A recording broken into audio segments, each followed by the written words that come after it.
आज या मायनर क्रमांक 9 मंगरुळ या गावामध्ये जे रस्त्याचं काम चालू झालेलं आहे, आत्ताच उद्घाटन झालेलं आहे आणि या उद्घाटनाच्या निमित्ताने या मळ्यातून आलेले सर्व मित्रपरिवार, त्याचप्रमाणे आमचे सहकारी मित्र विक्रम हासन, संपत शेठ, सर्वच मित्र, सर्वांचं नाव घेणे शक्य नाही। तसेच प्रसिद्ध असे कांद्याचे व्यापारी सन्माननीय शंकरदादा विश्वासराव, आपणही या ठिकाणी उपस्थित राहिलात।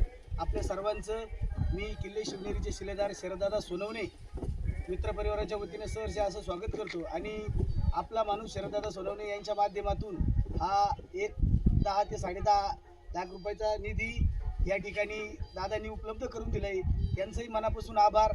आणि हा जो रोड होणार आहे हे कॉन्ट्रॅक्टर संपत शेठ लामखडे यांच्या माध्यमातून आणि यांच्या जे कॉन्ट्रॅक्टर आहेत हे स्वतः आहेत आणि अतिशय चांगल्या प्रकारे हा रोड व्हावा हीच संपत शेठ आपल्याला मी अपेक्षा व्यक्त करतो आणि थांबतो। धन्यवाद। रामकृष्ण हरी।